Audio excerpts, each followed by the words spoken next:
Hello जी, कैसे हैं आप सभी लोग। उम्मीद करती हूँ अच्छे होंगे। मैं भी अच्छी हूँ और स्वागत करती हूँ आप सभी लोगों का अपने एसके ब्लॉगर में। तो जैसा कि टाइटल देख के आप समझ ही गए होंगे कि ये राखी वाला जो ब्लॉग है वो जा रहा है।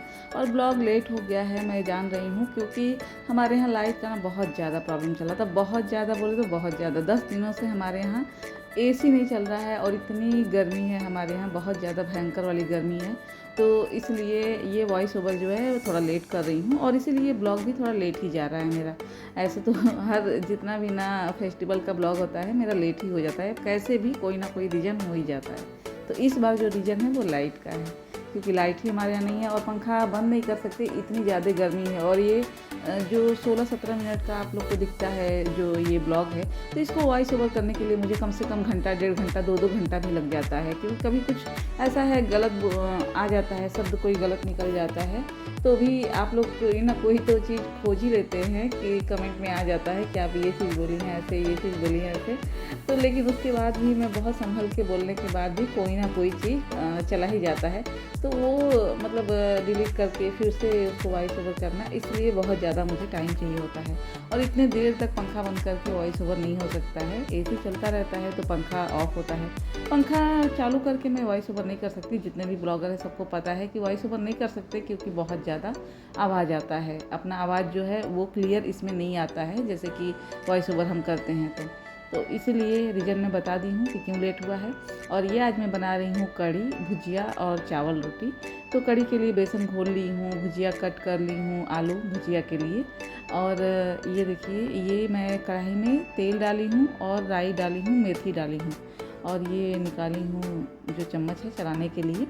तो देखिए, तेल में मेथी, राई और उसके बाद जो आलू कट करके रखी हूँ, बहुत इससे महीन भी काटा जा सकता है और इससे मोटा भी काटा जा सकता है। ये आपके ऊपर डिपेंड करता है कि आप भुजिया कैसे हिसाब का आलू काटना चाहते हैं। मेरे घर में ऐसा ही पसंद किया जाता है तो मैं ऐसा ही काटी हूँ लंबा। तो मेरे घर में जैसा खाया जाता है, जैसा पसंद किया जाता है, वैसा मैं कट कर ली हूँ। आपके घर में जैसा भी खाया जाता होगा आप वैसा कट कर सकते हैं। और थोड़ा देर ये तेल में डालने के बाद ना भूनना है आलू को, और उसके बाद थोड़े से मसाले जाएंगे। और बहुत सिंपल सादा सी ये भुजिया बनती है, लेकिन बहुत टेस्टी बनता है। बहुत ज़्यादा इसमें मसाले नहीं जाते हैं। और बीच बीच में थोड़ा सा सीटी वीटी का आवाज़ आता रहेगा आप लोगों को। तो क्योंकि सुबह का टाइम है, वॉइस ओवर कर रही हूँ, तो खाना बन रहा है। मैं बता चुकी हूँ बहुत बार ब्लॉग में कि हमारी फैमिली जो है अभी भी जॉइंट एक ही घर में रहते हैं, किचन जो है सेपरेट है।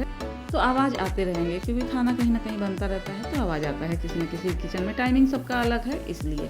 और ये मैं कुदरून काट रही हूँ। हमारे यहाँ कुदरून बोलते हैं, लेकिन बहुत बार मैं देखी हूँ ना ये कि इसको कुंदरू बोलते हैं, लेकिन हमारे यहाँ कुदरून बोलते हैं इसको। और ये मोबाइल थोड़ा सा उलट गया था तो मेरा चेहरा भी दिख गया। और ये देखिए, ये ना इसमें मैं जो भुजिया है थोड़ा सा भुनने के बाद इसमें मिर्चा पाउडर, हल्दी पाउडर, नमक और बस इतना ही डाल के अभी इसको भुनना है और बहुत अच्छे से भुनना है। और उसके बाद एक आध मसाले और जाएंगे, लेकिन वो लास्ट में जाएंगे, थोड़े बहुत सम जो भी इसमें डालने होंगे। तो अभी एक दो और चीज़ इसमें छूट गया है, वो डालूंगी बाद में। ऐसा नहीं है कि छूट गया है, डालना ही इसको बाद में है।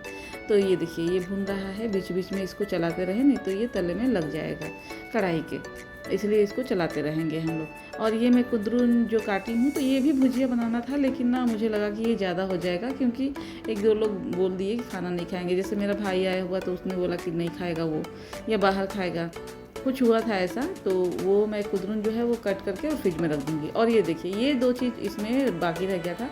एक है आमचूर पाउडर, लास्ट में जब ये आलू का भुजिया बन जाए तब डालते हैं, और जीरा पाउडर। ये दो चीज़ लास्ट में मैं डालती हूँ। अगर आपको नहीं पसंद है तो आप स्किप भी कर सकते हैं, लेकिन ये डालने से टेस्ट बहुत इसका अच्छा हो जाता है इसलिए। और ये बस इसको चला करके थोड़ा सा 2-4-10 सेकेंड के लिए बस भुनना रहता है तेज़ आंच पे, और फिर इसको निकाल देंगे। तो ये भुजिया क्रिस्पी सा बहुत अच्छा देखिए तैयार हो गया। और एकदम जैसे भुन के जो एकदम जो कहा जाता है भुजिया, भुजिया का मतलब है कि भुना हुआ। तो ये भुना हुआ एकदम रेडी हो गया है खाने के लिए। तो हमारे घर में ना ऐसे कुरकुरा टाइप का थोड़ा भुजिया पसंद है, सॉफ्ट भी रहे, कुरकुरा भी रहे, तो ये वैसा ही है। आपके घर में कैसा खाया जाता है ज़रूर कमेंट करिएगा। और आप लोग मुझे कहाँ से देख रहे हैं ये भी ज़रूर बताइएगा। और हाँ, अगर आप लोग मेरे चैनल पर नए हैं और पहली बार मेरे ब्लॉग को देख रहे हैं तो मेरे चैनल को सब्सक्राइब करिए, मेरे वीडियो को लाइक करिए और बेल आइकन को दबाना ना भूलिए, ताकि नोटिफिकेशन आप लोग को मिलता रहे जब भी मैं वीडियो अपलोड करूँ। और ये बेसन है जिसको मैं पहले ही हल्दी और नमक मिला करके थोड़ा सा पानी में घोल के रखी थी। तो इसको थोड़ा सा मैं अभी फेंट रही हूँ क्योंकि इसमें लम्स नहीं होने चाहिए। और ये देखिए ये बना रही हूँ मैं बड़ी, क्योंकि कहते हैं ना कढ़ी ऐसे नहीं बनता है, उसके साथ कुछ ना कुछ उसमें होना चाहिए। या तो बड़ी डाले, या तो प्याज के पकौड़े डाले, या तो कोई और भी इसमें सब्ज़ी बहुत सारी डाल के बनती हैं, लेकिन मैं मोस्टली बड़ी बनाती हूँ। और ये ना बहुत जैसे लग रहा है कि थोड़ा सा गीला जैसा है, लेकिन ये जब पड़ेगा कढ़ी में तो एकदम परफेक्ट आएगा इसका शेप। और ये थोड़ा सा इसमें बेसन और फिर दही में घोल के रख ले रही हूँ, क्योंकि बड़ी ज़्यादा टाइम लगता नहीं है बनने में। तो ये जो है घोल के रखा हुआ रहेगा तो फटाक से तैयार हो जाएगा, नहीं तो फिर कढ़ाई का जो तेल है ना वो जलता रहेगा। इसलिए तो क्या है, बीच बीच में इधर उधर का काम होता रहना चाहिए, नहीं तो फिर एकदम एक टाइम पे एक ही काम हम करते रहेंगे तो न जाने कितना टाइम लग जाएगा सभी हाउसवाइफ को, मुझे ही नहीं सभी को ही। तो इसलिए हमको तो लगता है कि 4 हाथ भी कम पड़ता है जब खाना बनाने लगो तो, क्योंकि जितनी भी हाउसवाइफ है ना उनको लगता है ऐसा कि और ये भी काम करे, वो भी काम करे, वो भी काम करे, तो ऐसा होता रहता है हमारे साथ। और ये देखिए ये फूल गया है, और अभी इससे ज़्यादा फूल जाएगा जब हम कढ़ी में इसको डालेंगे। तो जब ही इसका शेप कोई मायने नहीं रखता है कढ़ी में, बस ये है कि लास्ट में कढ़ी में ये फूलना चाहिए जो बड़ियाँ होती हैं। और ये देखिए ये सारी चीज़ें ना इसमें जाएगा तड़के में। तो मेथी है, राई है, सूखा मिर्चा है, कड़ी पत्ता है और जीरा है, मैं इतना सारा चीज़ डालती हूँ इसमें। और ये कैच का हींग है, हींग भी डालूँगी कड़ी के जो फ़ोरन में होता है, स्टार्टिंग में जो पड़ता है फ़ोरन। और ये तो ये देखिए ये कढ़ी जो है मैं घोल करके डाल चुकी हूँ। और बीच में ना मैं ली थी, रिकॉर्डिंग की थी पूरा, तो वो स्किप हो गया या डिलीट हो गया, मुझे पता ही नहीं कैसे। तो बस इसका प्रोसेस मैं बता दे रही हूँ आप लोगों को। तो तेल में ये जितना फ़ोरन का आइटम है जो मैं आप लोग को दिखा चुकी हूँ वो डालना है, और अच्छे से इसको चटकने देना है थोड़ा कम आँच पे ही। और उसके बाद जो घोल करके हम दही और बेसन का घोल रखे हैं, अब आप अपने क्वांटिटी के हिसाब से ले सकते हैं क्या पसंद है। हमारे यहाँ थोड़ा खट्टा ज़्यादा पसंद किया जाता है, तो मैं दही का क्वांटिटी थोड़ा ज़्यादा रखती हूँ और बेसन थोड़ा कम डालती हूँ। अगर आपको खट्टापन ज़्यादा नहीं पसंद है तो आप दही कम डाल सकते हैं और बेसन ज़्यादा डाल सकते हैं। या फिर अगर दही बिल्कुल भी नहीं पसंद है तो फिर ये कढ़ी तो ऐसे दही के बिना बनता नहीं है, लेकिन आप स्किप करना चाहें तो कर सकते हैं। सिर्फ आप चाहें तो इसको बेसन से भी बना सकते हैं। तो मैं बता चुकी हूँ कि मेरे वाले कढ़ी में दही का जो है वो मात्रा ज़्यादा होता है।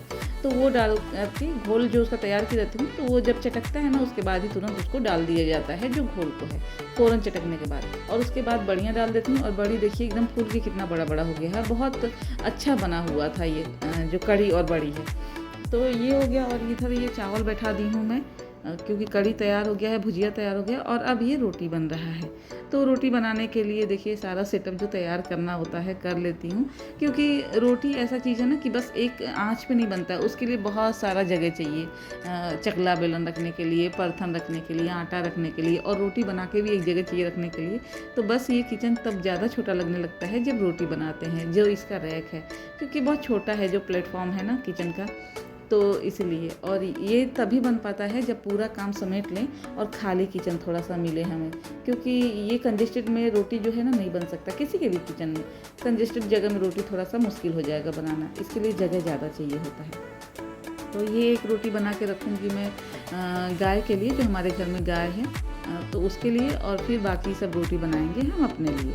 और हाँ, अब आ गया है सेकेंड डे। तो सेकेंड डे है राखी, और राखी के दिन ये देखिए ये रहा मेरी बेटी का सूट, और मेरी बेटी का लुक भी मैं थोड़ा सा दिखा दूँगी। वैसे तो मैं इतना नहीं ले आती हूँ अपने बच्चों को अपने ब्लॉग में। तो ये तैयार होके आ गई है, और गर्मी इतनी ज़्यादा गर्मी थी, तो हम लोग बच्चों के ही रूम में थे। बच्चों के रूम में थोड़ा सा ठीक है, ऊपर के हिसाब से नीचे रूम है बच्चों का, तो थोड़ा सा मतलब ठीक था, बहुत ज़्यादा तो नहीं, तो लेकिन फिर भी थोड़ा सा ठीक था।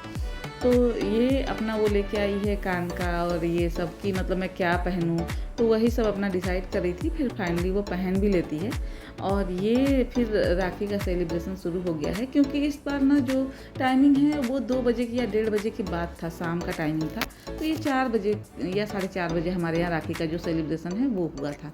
तो सारे बच्चे आ गए हैं, बगल में जो मेरी देवरानी लोग हैं उनके भी बच्चे आ गए, हम लोग के भी सभी देवरानी जेठानी के बच्चे थे। तो सबको राखी बंधा गया है, और ये खा रहे थे, और मैं ऊपर अपने रूम में चली गई थी, कुछ काम करने लगी थी, और मुझे लेट हो गया। बहुत ज़्यादा मैं रिकॉर्डिंग नहीं कर पाई हूँ, लेकिन थोड़ा थोड़ा मैं कर ली हूँ, फिर भी टाइम से ही आ गई थी। बच्चे अब खाने भी लगे थे, कोई डिश खा रहे थे बच्चे। तो मेरी जिठानी की जो बेटी हैं वो बनाई थी कुछ खाने के लिए बच्चों को, और ये एक जिठानी की बेटी है, मेरे बेटे से बोली है पैर छुओ तो वो छूने का सिर्फ दिखावा कर रहा है, छूता नहीं है ये। बहुत मस्ती करता है। और ये भी जेठानी की बेटी हैं, तो ये बांध रही थी राखी। और सभी लोगों का राखी जो है ना बारी बारी से होता है, क्योंकि 5 लड़के हैं और 5 लड़कियां, तो बारी बारी से ही बांधेंगे। तो ये देखिए राखी सेलिब्रेशन हमारे यहाँ का शुरू हो गया था। और मैं बहुत बार अपने यहाँ का राखी सेलिब्रेशन किया, हर त्यौहार मैं शेयर कर चुकी हूँ बहुत बार, और ये वाला इस बार का भी शेयर कर रही हूँ आप लोगों के साथ। तो आप लोग बताइएगा कैसा आप लोग को लगता है मेरे यहाँ का जितना भी फेस्टिवल का सेलिब्रेशन होता है। और ये मेरी जेठानी है, ये उनके बेटे हैं। तो मेरी बेटी ना शायद राखी बांधी है, वो फ़ोटो नहीं ले पाई है या क्या, तो वही बोली भैया आप बैठिए, मैं थोड़ा सा ना पोज देती हूँ ये राखी वाला, मुझे फ़ोटो लेना है। क्योंकि आजकल फ़ोटो जो है ना अपने स्टेटस पे लगाना सबसे बड़ा ये मतलब ज़रूरी चीज़ हो गया है। सब चीज़ों से ज़रूरी है कि अपने स्टेटस पे लगाना है। तो ये सारे बच्चे ऐसे शायद उनको राखी जब बांध रहे थे ना, तो उस टाइम पे शायद फ़ोटो नहीं लिए थे या जो भी, तो सारे बच्चे उनको बिठा करके और अपना वो पोज करके जो राखी वाला वो फ़ोटो ले रहे हैं, वो पोज दे रहे हैं। वैसे वो मानते नहीं है, लेकिन आज पता नहीं अच्छे मूड में है तो वो मान गए कि ठीक है चलो तुम लोग ले लो फ़ोटो। तो ये मेरा भाई है जो पीछे है, तो वो कोई नाश्ता दी है, मेरी जेठानी की बेटी जो बनाई थी नाश्ता, तो वो नाश्ता कर रहा था खड़ा होकर। और ये सारे मतलब जितने भी हमारे घर के लड़के लड़कियां हैं, जितने लोग भी हैं, एक लोग नहीं है जेठानी के बेटे, वो गए हैं कॉलेज अपने पढ़ने के लिए, तो वो इस बार नहीं है। बाकी सभी बच्चे तो रहते ही हमेशा ही। तो ये यहाँ पे ग्रुप फ़ोटो हो रहा है, जितने भी लड़के लड़कियाँ हैं तो सबका यहाँ पे ग्रुप का फ़ोटो हो रहा है। और ये देखिए सारे बच्चे हैं, कुछ कुछ बाकी हैं वो भी आएंगे। मेरी जितनी भी जेठानी की लड़कियां हैं और जितने भी लड़के हैं हमारे घर में, तो सारे लोगों का फ़ोटो ना ऐसे रक्षाबंधन में होता है, ग्रुप फ़ोटो ज़रूर होता है जितने भी बच्चे हैं, और फिर सब लोग लगाते हैं अपने स्टेटस पे। और ये देखिए इतने सारी राखियाँ, तो कितना अच्छा लगता होगा ना भाई लोग को, जितना मुझे लगता है भाई लोग को भी अच्छा लगता है कि जितनी बहनें उतनी ज़्यादा राखी, कलाई भरी होनी चाहिए राखियों से। और ये देखिए सब अपना राखी दिखा रहे हैं, और कितने ज़्यादा राखी बंधा हुआ है सब भाइयों को। तो आप समझ सकते हैं कि इनकी कितनी बहनें हैं, राखी को गिन के आप काउंट कर सकते हैं। तो ऐसा था यहाँ पे राखी सेलिब्रेशन चला था, और सारे भाई अपना कलाई जो है आगे किए थे और राखी दिखा रहे थे, और सभी लोग उनका जो फ़ोटो है वो ले रहे थे। तो मैं भी थोड़ा सा रिकॉर्डिंग कर ली थी। और यहाँ पे फ़ोटो सेशन चल रहा है। ये जो छोटी छोटी दो दिख रही हैं ना, मेरी देवरानी की लड़कियाँ हैं, तो ये भी आती ही हैं राखी बांधने के लिए, और बहुत क्यूट लगती हैं, बहुत ही क्यूट हैं। तो ये देखिए, और ये अब मेरी बारी आ गई थी, क्योंकि मेरा भाई आया हुआ है, मैं पहले भी बताई हूँ, तो मैं भी उसके लिए राखी बांधने के लिए मैं मतलब लास्ट में आई थी रूम में, क्योंकि मैं बताई बहुत गर्मी था, हमारे यहाँ बहुत गर्मी था। तो बोला कि चलो शाम को बांध लेना, तो आया है और वो लोअर पे बैठ गया है। तो मेरी बेटी हंस रही थी कि मामा क्या आप भी लोअर पे बैठ गए हैं, तो फिर वो बोला चलो बांधने दो कैसे भी, क्योंकि बहुत गर्मी है, और सच में बहुत गर्मी था, तो इसलिए मैं भी नहीं बोली कि चलो अब बैठ जाओ ऐसे ही, मैं राखी बांध लूँ। एक तो वो आया भी था बहुत मुश्किल से, आ ही नहीं रहा था कि तुम्हारे मतलब ऐसा कुछ था सिचुएशन कि हमारे घर में लाइट नहीं था एसी में, बाकी पूरे एरिया में था, तो इसलिए वो आ भी नहीं रहा था। कि दुकान पे था, दुकान पे एसी में था लाइट, तो इसीलिए वो आ नहीं रहा था, लेकिन राखी बंधवाना था इसलिए आया है। तो बहुत शाम को मैं राखी बांधती हूँ मेरे भाई को, सबका हो गया था तब। तो ये देखिए ये मैं राखी निकाल ली हूँ, और आज मेरे भाई का बर्थडे भी था, 19 अगस्त को राखी था, तो 19 अगस्त को मेरे भाई का बर्थडे था। तो ये पहली बार ऐसा हुआ है। और ये मैं दिखा रही हूँ जो राखी है, तो ये राखी मैं मंगाई थी, और इस पे लिखा था श्याम, और मेरे भाई का नाम कृष्णा है। और जब उसका जन्म हुआ था ना, जिस साल भी हुआ था, तो उस साल ये 19 अगस्त को जन्माष्टमी था, इसीलिए उसका नाम कृष्णा है। और इत्तेफाक से जो राखी था उस पर श्याम लिखा था। हम कहा चलो तुम्हारे नाम से मैच होता है, तुम्हारे बर्थडे का ये गिफ्ट हो गया एक तरह से देखो तो ये उसको मैं राखी बांध दी थी। और वही मैं बोल रही थी कि अभी तो मैं राखी बांध रही हूँ बहुत अच्छे से, अभी लड़ाई होगी, और हमारी लड़ाई अभी भी हो जाती है, तो ऐसा नहीं है, मस्ती में ही होता है मगर हो जाता। तो हमारा राखी का जो सेलिब्रेशन था कुछ ऐसा ही था। आप लोग का कैसा था सेलिब्रेशन ज़रूर बताइएगा, और आप कहाँ से देख रहे हैं ये ज़रूर बताइएगा। मैं बार बार ये पूछती हूँ क्योंकि मेरे जो YT स्टूडियो में ना बहुत सारे जगहों का दिखाता है, मगर आप कभी भी कमेंट नहीं करते हैं। इतने सारे देशों से देखते हैं मगर कभी कमेंट नहीं करते हैं, कर दिया करें। और ये भाई ने राखी बांधने के बाद जो रस्म के हिसाब से दिया जाता है वो दे दिया है पैसा। वैसे तो मैं नहीं लेना चाहती हूँ, मगर क्योंकि ये रस्म है तो इसलिए मैं ले ली हूँ। और ये मेरी बुआ सास आई थी, बहुत लेट से आई थी, तो वो मेरे हस्बैंड को राखी बांध रही हैं, और फिर जाएंगी चाचा की तरफ। मेरे ससुर तो है नहीं, मगर वो जाएंगी चाचा की तरफ राखी बांधने के लिए। तो ये सबसे लास्ट सेलिब्रेशन था, मतलब ये सबसे लास्ट में बांधने आई थी बुआ जो थी। तो बस जी यही मेरा ब्लॉग था। आप लोग को कैसा लगा ज़रूर बताइएगा, और लाइक शेयर सब्सक्राइब करना ना भूलिएगा। मिलते हैं अगले ब्लॉग में। और ये मेरी बुआ को मैं दिखाई हूँ पहले भी ब्लॉग में, तो आप लोग याद करके बताइए कब देखी थे आप।